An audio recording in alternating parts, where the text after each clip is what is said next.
कुछ दिन पहले प्रोड्यूसर उत्तम महेश्वरी ने ऑपरेशन सिंदूर नाम की एक फिल्म अनाउंस की थी, लेकिन बैकलैश के बाद उन्होंने तुरंत अपॉलॉजी इशू कर दिया। इसके बाद सोशल मीडिया पे एक और बस वायरल हो गया कि अक्षय कुमार और विकी कौशल के बीच फिल्म के राइट्स को लेकर क्लैश हो रहा है। ट्विंकल ने सीधा अक्षय से इन रूमर्स पे पूछ लिया। कॉलम में उन्होंने लिखा, I can test paneer with an iodine solution, but what is the litmus test for the truth? I come across a flurry of tweets and I call the man of the house and start arguing. I just read that you are fighting with Vicky Kaushal over who gets to make a movie on Operation Sindoor. He sighs and says, it's fake news and my leg is on fire, so I'll call you later. He really should devise better excuses if he just wants to hang up. Later, when Akshay returned home with a bandage on his calf, Twinkle realized he was speaking the truth about getting hurt. Apparently, his leg was truly on fire for a scene. Nowadays, it is so difficult to figure out what is true that I look at every piece of information suspiciously, she further wrote. कुछ हफ्तों पहले जब India और पाकिस्तान के बीच tensions बढ़ते जा रहे थे, उसी दौरान निकी विकी भगनानी फिल्म्स और द कंटेंट इंजीनियर ने ऑफिशियली ऑपरेशन सिंदूर नाम की फिल्म अनाउंस की और जिसे उत्तम महेश्वरी डायरेक्ट करने वाले थे। ऑपरेशन सिंदूर के पोस्टर एक फीमेल सोल्जर राइफल उठाए खड़ी है और दूसरे हाथ से मांग में सिंदूर भर रही है। बैकग्राउंड में टैंक्स, एक्सप्लोजन्स और फाइटर जेट्स दिख रहे हैं। बाद में उत्तम ने इंस्टाग्राम पे एक पोस्ट डाल के माफी मांगी, जिसमें उन्होंने कहा कि फिल्म अनाउंस करके उनका किसी के सेंटिमेंट्स को हर्ट या प्रोवोक करने का कोई इरादा नहीं था। उत्तम ने ये भी क्लैरिफाई किया कि वो ये फिल्म फेम या पैसे के लिए नहीं बनाना चाहते, बल्कि इसीलिए क्योंकि वो हमारे सोल्जर्स और लीडरशिप के करेज, सैक्रिफाइस और स्ट्रेंथ से डीपली मूव्ड हैं।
एक्टर अजीत कुमार, जो फिलहाल नेदरलैंड्स में हो रहे एक यूरोपियन सीरीज कार रेस में हिस्सा ले रहे हैं, उनके साथ एक माइनर एक्सीडेंट हो गई। रिपोर्ट्स के मुताबिक ये हादसा तब हुआ जब उनकी कार का टायर बर्स्ट हो गया, जिसकी वजह से कार का कंट्रोल छूट गया और क्रैश हो गया। लेकिन अजीत बिल्कुल ठीक है और उन्हें कोई चोट नहीं आई है। ये सुन के उनके फैंस ने जरूर चैन की सांस ली होगी। अजीत कुमार, जो अपने मोटर स्पोर्ट्स के शौक के लिए भी जाने जाते हैं, फिल्मों के साथ साथ रेस ट्रैक पर भी इक्वली एक्टिव है। हाल ही में उन्होंने अपनी अपकमिंग फिल्म्स विदामुयार्ची और गुड बैड अगली की शूटिंग कंप्लीट की है। दोनों फिल्म्स अलग अलग महीनों में रिलीज होने वाली है। शूट कंप्लीट करने के बाद अजीत ने अपना पूरा ध्यान रेसिंग पर लगा दिया है। इसी बीच उन्हें दिल्ली में पद्म भूषण से भी सम्मानित किया गया and images from the ceremony garnered wide spread attention on social media. Ajith के अगले फिल्म प्रोजेक्ट को लेकर बस भी काफी तेजी से बढ़ रहा है। पहले ऐसे रिपोर्ट्स आ रहे थे कि वो एक बार फिर डायरेक्टर शिवा के साथ काम कर सकते हैं, लेकिन रीसेंट स्पेकुलेशन ये कह रहा है कि अजीत शायद गुड बैड अगली के डायरेक्टर अधिक रविचंद्रन के साथ दूसरी बार कोलैबोरेट करने वाले हैं। अजीत रेस के बाद जल्द ही चेन्नई लौटने वाले हैं और उनके नेक्स्ट फिल्म का ऑफिशियल अनाउंसमेंट भी उसके बाद एक्सपेक्टेड है।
प्रियंका चोपड़ा ने हमेशा इंडिया का नाम रोशन किया है ग्लोबल प्लेटफॉर्म्स पे। चाहे मेट गाला को अपने देसी फैंस के बीच एक पॉपुलर इवेंट बनाना हो या फिर टॉप इंटरनेशनल ब्रांड्स के साथ कोलैबोरेशंस, हर जगह उनका स्वैग दिखता है। अब अपने बिजी शेड्यूल के बीच प्रियंका ने अपने लेटेस्ट ट्रैवल डेस्टिनेशन की एक झलक सोशल मीडिया पे शेयर की है। लगता है प्रियंका फ्रेंच राइवेरिया पहुंच चुकी हैं, जहां चल रहा है कैन फिल्म फेस्टिवल 2025, लेकिन अब तक उनकी टीम ने ऑफिशियली कंफर्म नहीं किया है। उनकी इंस्टाग्राम स्टोरी में एक खूबसूरत बीच का एरियल व्यू था, जो एयरक्राफ्ट से लिया गया लग रहा था। कैप्शन में प्रियंका ने लिखा गेस वेयर और साथ ही वॉल भी दिख रहा है जिस पर लिखा है बेनवेनुटी। 5 मई को प्रियंका ने अपनी 5th अपीयरेंस दी मेट गाला में अपने हस्बैंड निक जोनस के साथ। वर्क अपडेट की बात करें तो प्रियंका फिलहाल इंडिया में SS राजामौली की जंगल एडवेंचर फिल्म शूट कर रही हैं, जिसमें उनके ऑपोजिट हैं महेश बाबू। इसके अलावा वो जॉन सीना और इद्रिस एल्बा के साथ American action film heads of state में भी नजर आएंगी, जो 2 जुलाई 2025 को थिएटर्स में रिलीज होगी। प्रियंका ने रिसेंटली द ब्लफ का शूट भी कंप्लीट किया है। और हाँ, सिटाडेल सीजन 2 का अपडेट ये है, रिपोर्ट्स के मुताबिक रिलीज डिले हो गया है।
करण जौहर इस बार कैन फिल्म फेस्टिवल 2025 में अपनी फिल्म होमबाउंड के प्रीमियर के लिए शामिल हुए हैं। उनके साथ सोशल मीडिया स्टार औरी, खुशी कपूर और शिखर पहाड़िया भी फ्रेंच राइवेरिया में उनका साथ देते नजर आए। केजो ने सबके साथ पोज किया और कैन की चमक धमक में अपनी प्रेजेंस से 4 चांद लगा दिए।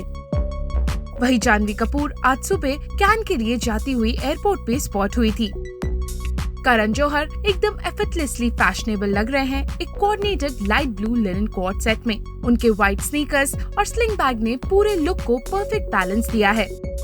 वहीं खुशी कपूर ने कैन के लिए चूज किया एक स्टाइलिश ब्लैक क्रॉप जैकेट, जो उन्होंने व्हाइट क्रॉप टॉप के ऊपर पहना है, जो पेयर किया गया ब्लैक हाई वेस्टेड लेगिंग्स के साथ। Her black flats, sunglasses and small handbag make her look polished and chic, perfect for a Cannes outing.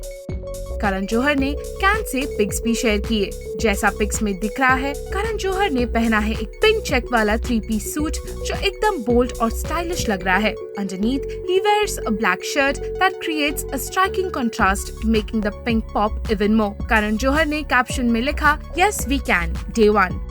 वही कैन 2025 में एक और स्पेशल मोमेंट होने वाला है। Veteran actress Sharmila Tagore red carpet पर वॉक करेंगी अरानियर दिन यात्री के रिस्टोर्ड वर्जन के स्पेशल स्क्रीनिंग के लिए। उनकी डॉटर सबा पतौड़ी भी उनके साथ फ्रांस गई है और सोशल मीडिया पर लगातार अपडेट्स दे रही हैं, जिसमें उनका मदर डॉटर बॉन्डिंग क्लियरली दिख रहा है। सबा ने सोशल मीडिया पर कुछ कैंडिड फोटोज शेयर किए। एक स्टाइलिश सेल्फी जिसमें वो सनग्लासेस में दिख रही हैं। एक और फोटो में वो फ्रांस के एक प्यारे से फाउंटेन के पास चिल कर रही हैं, मुस्कुराते हुए। एक इमोशनल मोमेंट उनकी फ्लाइट का था, जहां सबा और शर्मिला जी एक साथ बैठे थे। Pre can excitement clearly visible था। सबा ने पोस्ट को कैप्शन किया, कैन 2025 माँ and me moments to cherish. वही हीरा मंडी की स्टार अदिति राव हैदरी भी कैन के रेड कार्पेट पर शाइन करने के लिए रेडी हैं। 2022 में डेब्यू के बाद अदिति ने हर साल अपनी प्रेजेंस से कैन को मेमोरेबल बनाया है। अब 2025 में भी अदिति फ्रांस पहुंच चुकी हैं और उन्होंने अपनी टच डाउन रिचुअल की फोटो शेयर की। एक पोस्ट में वो फ्लाइट में ट्रैवल करती दिख रही हैं। फिर एक फोटो में वो फ्रेंच राइवेरिया के व्यूज एंजॉय कर रही हैं। She also posted a selfie with a cup of espresso and pictures of the seashore. Her caption read, "Touchdown ritual, double shot espresso." Post के लास्ट स्लाइड में एक क्यूट नोट था जो उन्हें मिला, "I love you Aditi, love Mishri" with a Barbie badge। अब fans को बस इंतजार है इन सेलेब्स के रेड कार्पेट लुक का।